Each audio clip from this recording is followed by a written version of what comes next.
La machine SodaStream, on la connaît, mais parfois que de nom. À l'approche de l'été, il était donc grand temps de la tester. Ce modèle appelé Play est le plus simple de la gamme et est disponible en plusieurs couleurs. La machine est haute, plutôt étroite, décorée de quelques gouttes rappelant son utilisation. Mais surtout le néophyte que je suis découvre qu'elle fonctionne sans câble électrique, ce qui change de bien des appareils d'électroménager.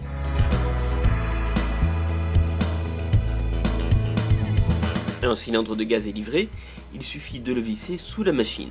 C'est particulièrement simple sur ce modèle de SodaStream. Il existe deux formats de bouteilles, un demi-litre et un litre. C'est le petit format qui est utilisé ici. La bouteille est simplement remplie d'eau du robinet. Sa mise en place se fait d'une main sans visser. La bouteille se fixe par le goulot d'un mouvement de bascule. On hésite parfois la première fois, mais on comprend rapidement le fonctionnement.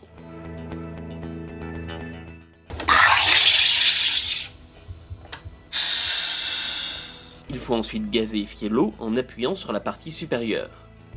Il faut appuyer entre 1 et 3 fois selon la quantité de bulles voulues.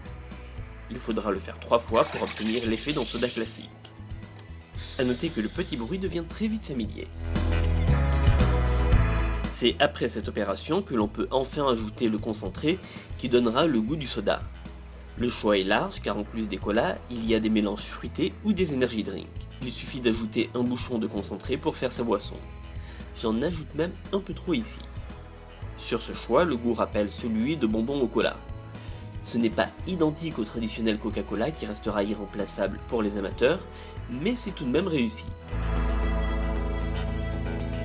Au final, la SodaStream a été une découverte et une bonne surprise. Simple d'utilisation, la machine est parfaite pour préparer des sodas lors de venues imprévues d'amis ou même pour leur offrir de l'eau gazeuse. On adopte très vite la machine dans sa cuisine.